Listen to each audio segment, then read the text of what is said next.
Nós vamos abrir então o livro do Apocalipse, no capítulo número 2.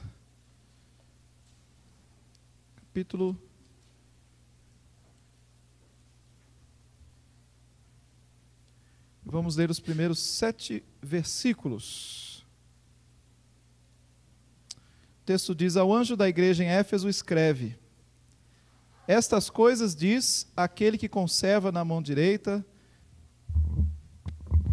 as 7 estrelas e que anda no meio dos 7 candeeiros de ouro.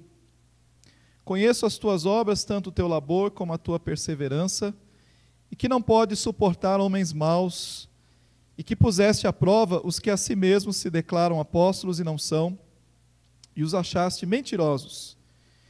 E tens perseverança e suportaste provas por causa do meu nome, e não te deixaste esmorecer. Tenho, porém, contra ti que abandonaste o teu primeiro amor. Lembra-te, pois, de onde caíste, arrepende-te e volta à prática das primeiras obras. E se não, venho a ti e moverei do seu lugar o teu candeeiro, caso não te arrependas. Tens, contudo, a teu favor, que odeias as obras dos nicolaítas, as quais eu também odeio. Quem tem ouvidos, ouça o que o Espírito diz às igrejas. Ao vencedor dar-lhe-ei que se alimente da árvore da vida, que se encontra no paraíso de Deus. Amém. Vamos ainda falar com o nosso Deus. Pai querido, nós estamos diante da instrução da Tua palavra, que é rica, que é viva, que é eficaz, é transformadora, que nos alimenta, que renova, que nos exorta, que nos consola, que nos leva, Senhor, mais perto de Ti, daquilo que o Senhor é, daquilo que o Senhor se revelou a nós, e na medida em que nos aproximamos de Ti, somos mudados, somos confrontados com a nossa própria realidade, com o nosso coração, com as nossas motivações, com a nossa fé ou com a ausência dela. Senhor, nós pedimos que seja o Teu Espírito a falar nesse momento, não a voz apenas de um pecador, de uma pessoa limitada, de alguém que precisa desesperadamente do Senhor para entender e poder falar, mas o Teu Espírito operando em nós possa produzir frutos nos nossos corações e nas nossas vidas, e que saiamos daqui nos sentindo alimentados, ó Pai, felizes porque pudemos encontrar com o Senhor e estarmos na presença dos nossos irmãos também. Eu te peço em nome do Senhor Jesus. Amém, Senhor. Ele te deu tudo. Ele te deu a vida, te deu um corpo perfeito, complexo, com diversos órgãos trabalhando de forma integrada, para que você pudesse respirar, pudesse comer, pudesse andar, pudesse trabalhar, pudesse pensar, pudesse fazer todas as coisas que estão ao seu alcance.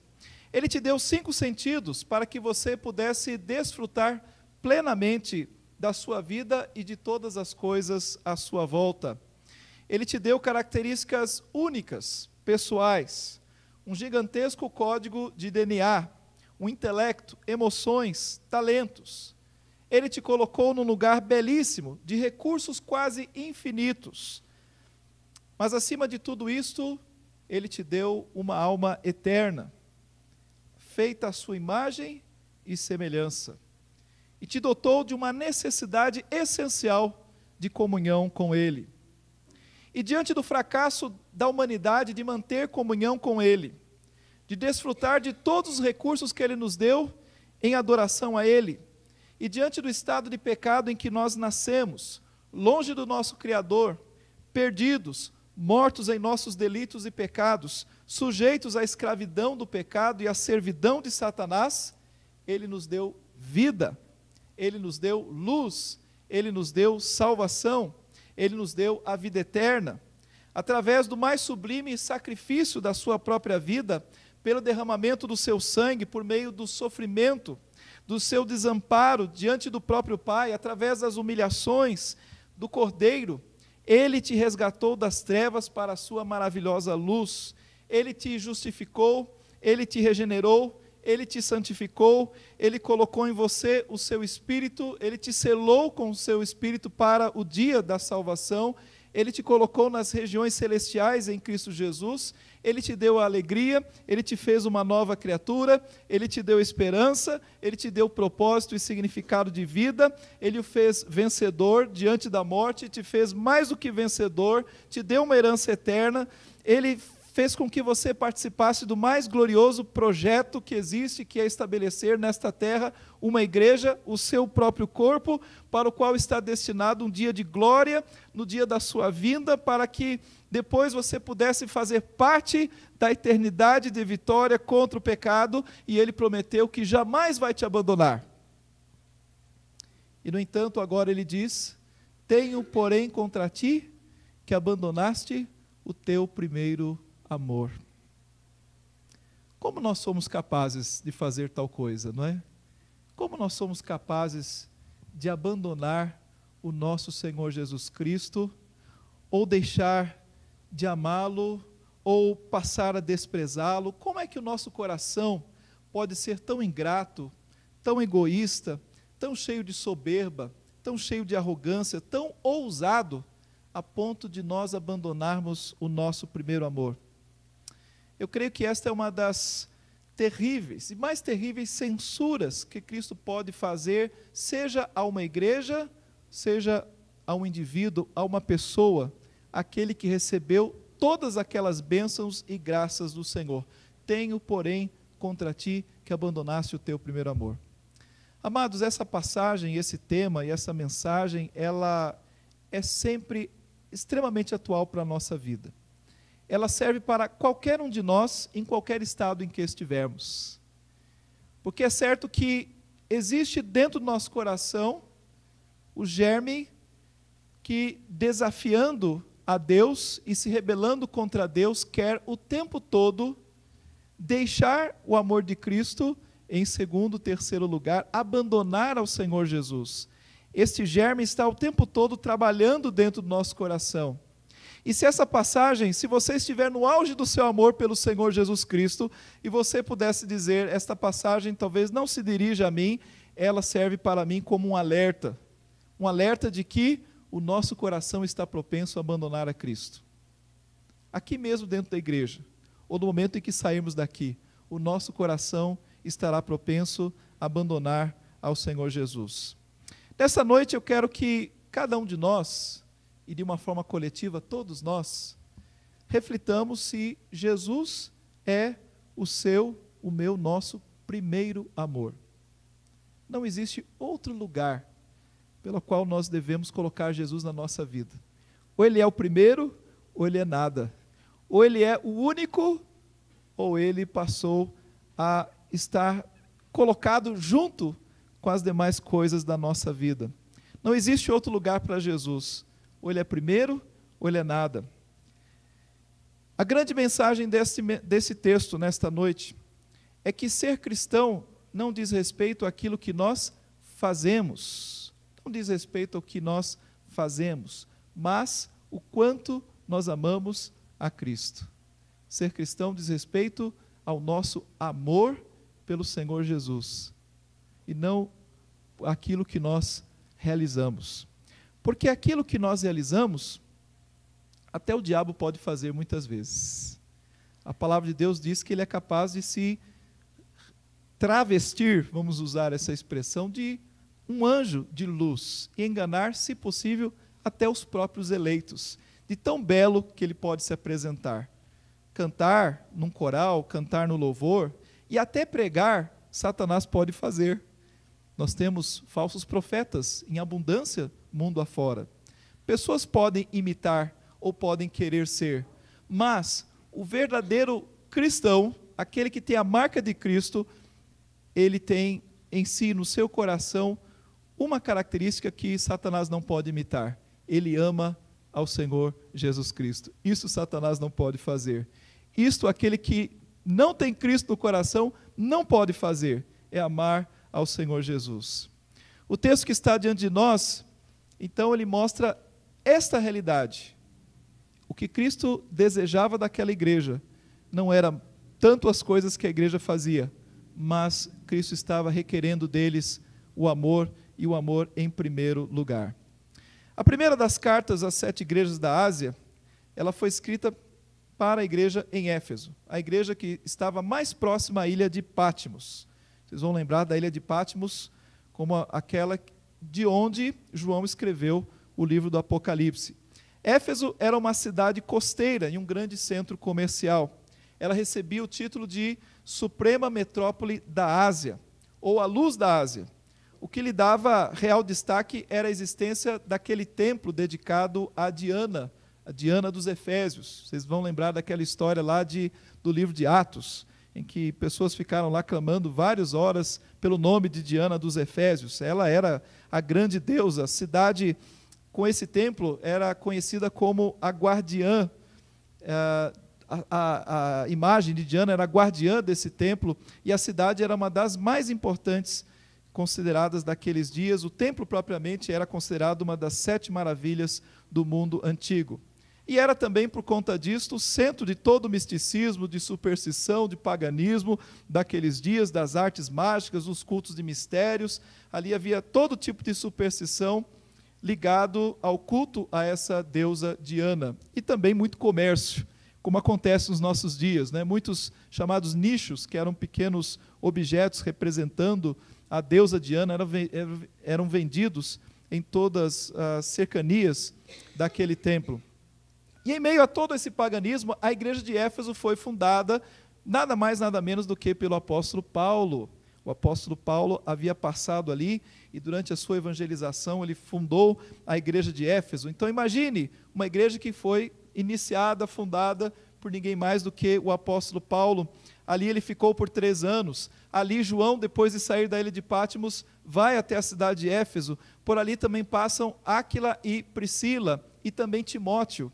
Grandes nomes, grandes pastores, pessoas que Deus usou para abençoar e fazer da igreja de Éfeso uma das igrejas mais fortes da Ásia.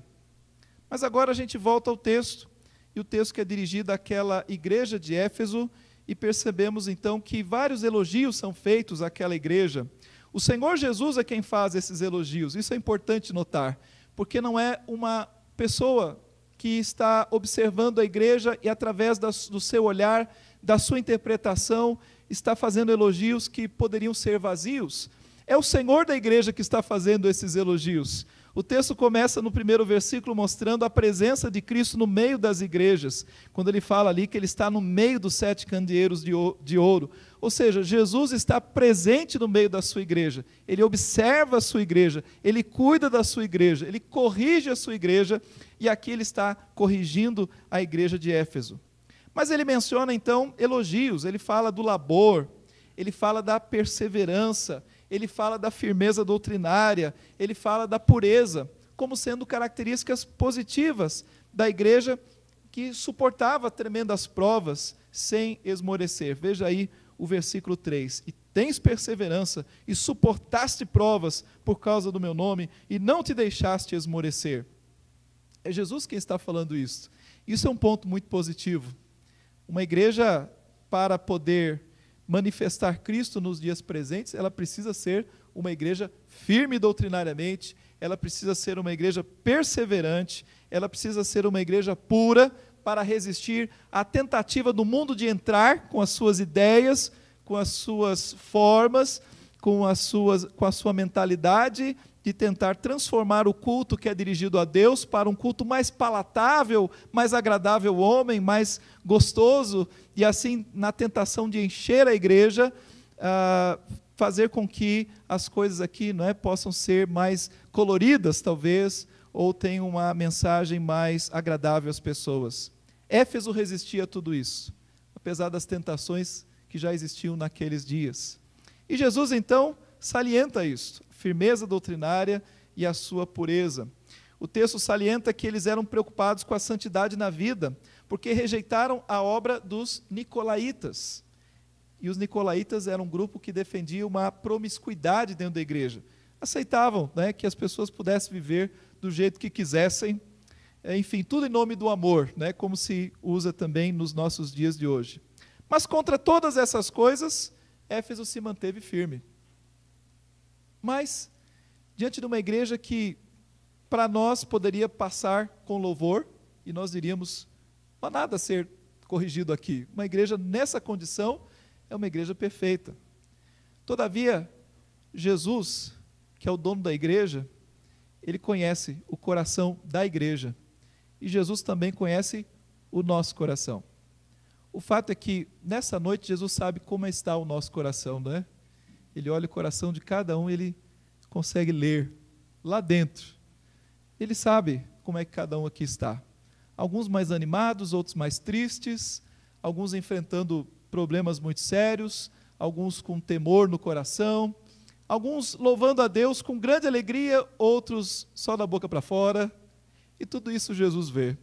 Ele sabe aquilo que está por detrás da nossa motivação em estar na sua igreja.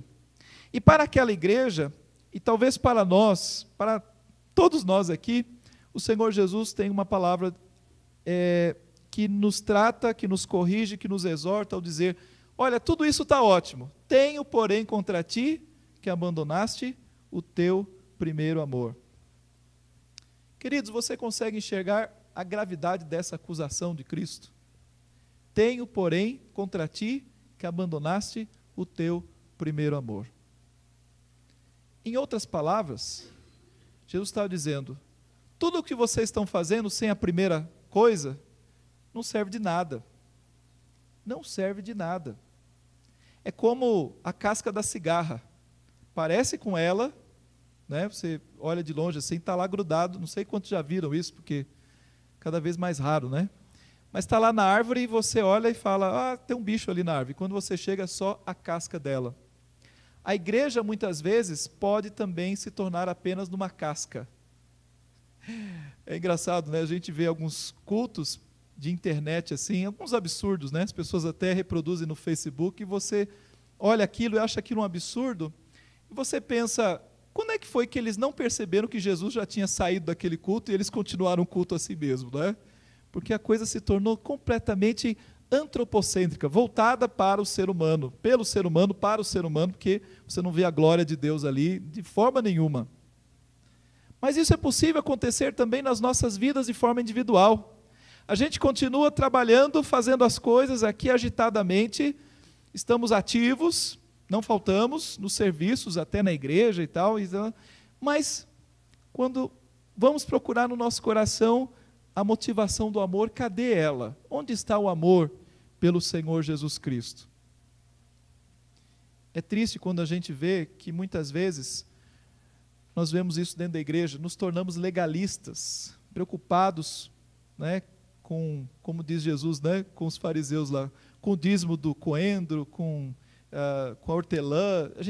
A gente fica lá preso às filigranas, né, muito preocupado com os detalhes das coisas que estão acontecendo.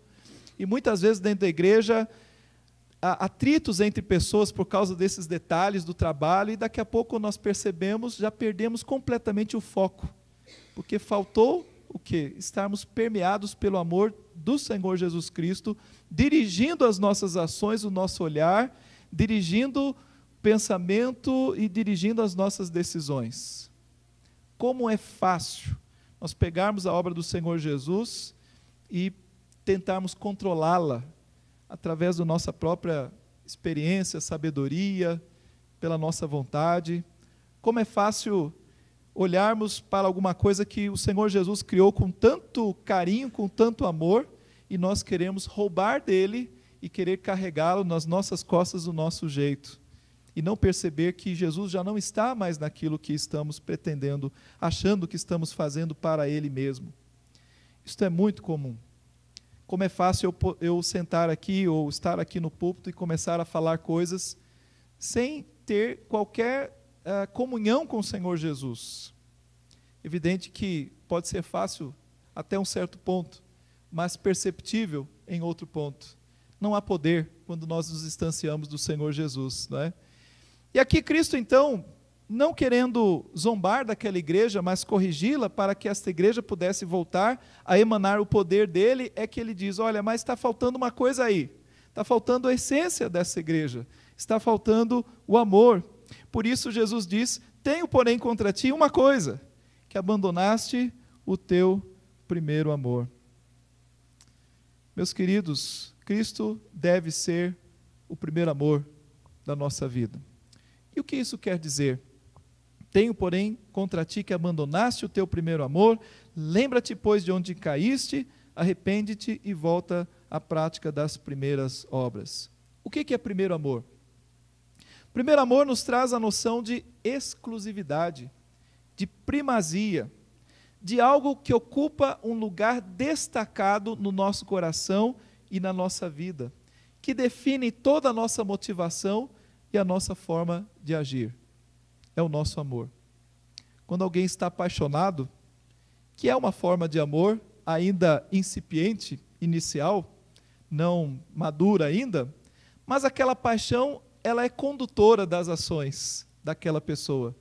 Você pode estar apaixonado por uma pessoa, você pode estar apaixonado por uma coisa também, não é?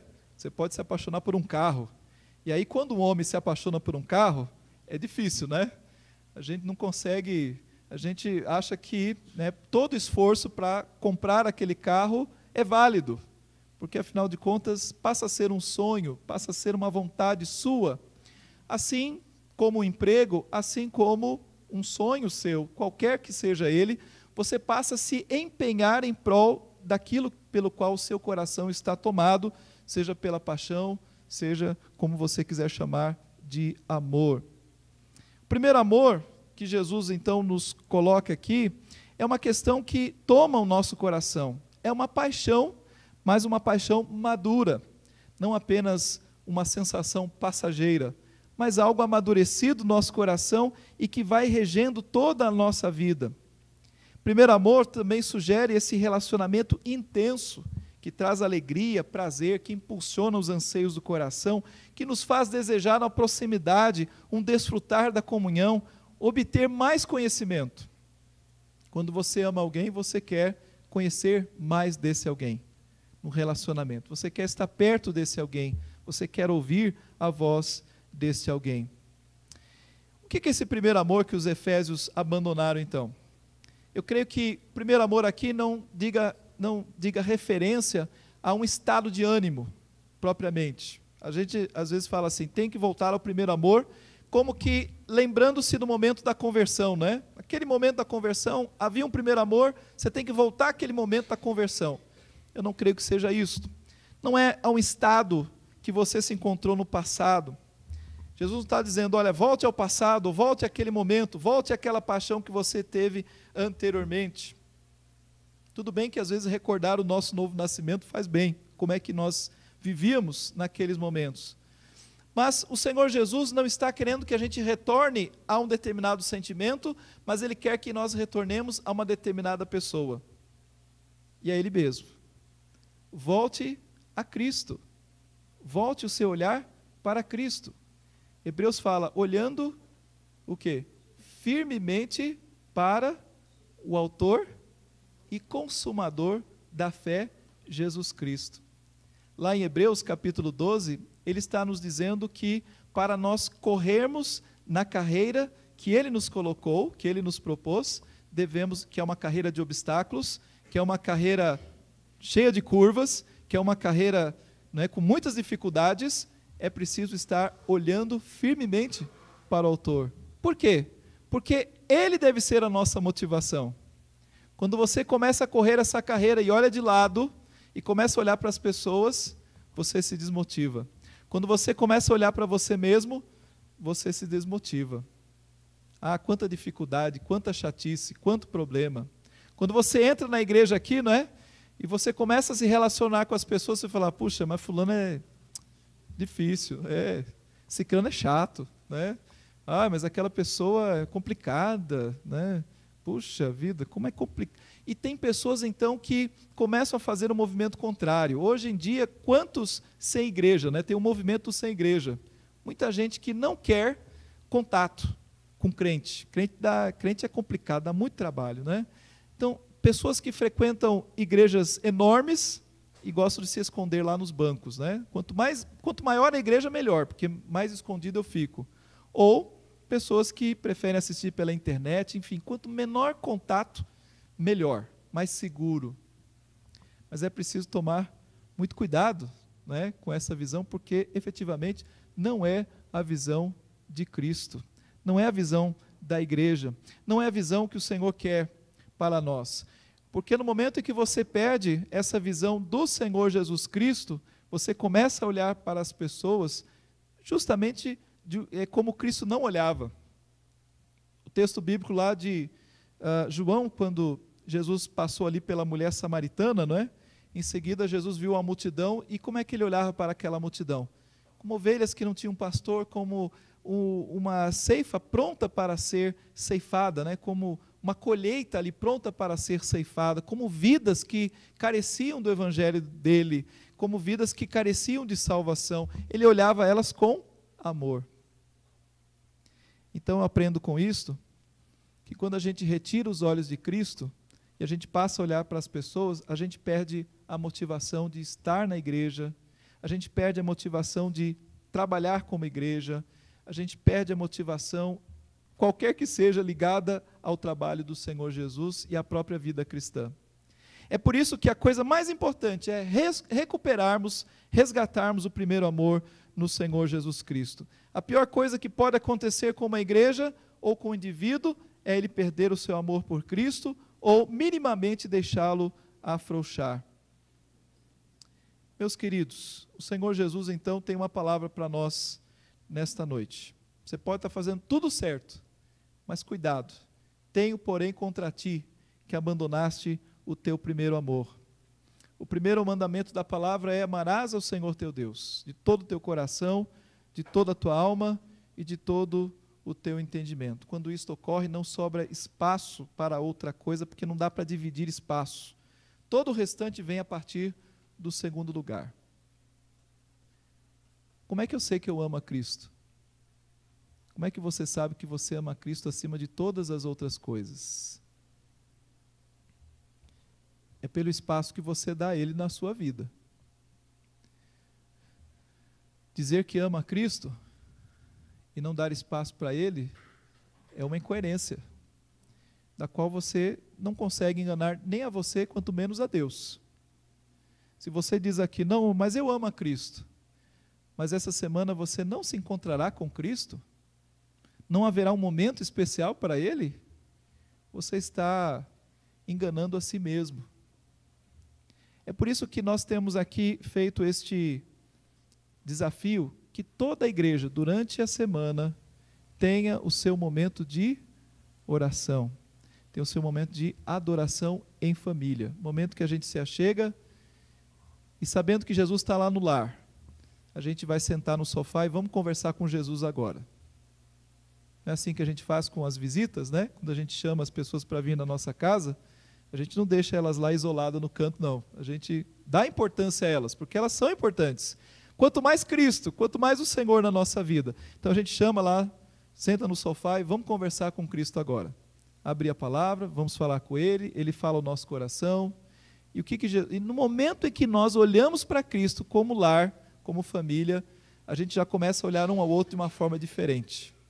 Fala assim: eu tenho uma coisa para falar para você, você tem uma coisa para falar comigo. E aí nós nos perdoamos, e aí tratamos o nosso pecado. Não dá, porque Jesus vai apontar para nós e vai dizer: olha, José, você precisa conversar com a Débora, tem aquele negócio lá, Débora, você precisa acertar aquela situação com José. E olha que bênção, a luz de Cristo começa a brilhar, a vida de vocês começa a brilhar à luz de Cristo. Por quê? Porque o primeiro amor voltou ao nosso coração. Ele diz então o texto, finalmente: arrepende-te, lembra-te, pois, de onde caíste, arrepende-te e volta à prática das primeiras obras. Perceba que você caiu. De onde você caiu? Da posição de amor a Cristo. Ele não fala nem de quando, mas ele fala de onde. De onde foi daquela posição. Arrepende-te, precisa ter uma mudança, uma decisão. Arrependimento é decisão. E volta à prática, precisa ser prático. Não pode ser só de palavra, né? Dizer assim: bonito, essa mensagem falou meu coração, e volta à prática. Eu não sei o que Deus está dizendo para você de uma forma muito particular, mas Ele está dizendo: volta à prática. Que prática é essa? Volte à prática. Você tem que sair daqui com uma decisão, você não pode sair daqui com uma ideia vaga. A decisão tem que ser tomada agora. Não pode ser daqui a pouco, tem que ser já. O que Deus está dizendo para você nesse momento? Volta à prática das primeiras obras. Se me amais, guardareis os meus mandamentos. Como o Pai me amou, também eu vos amei. Permanecei no meu amor.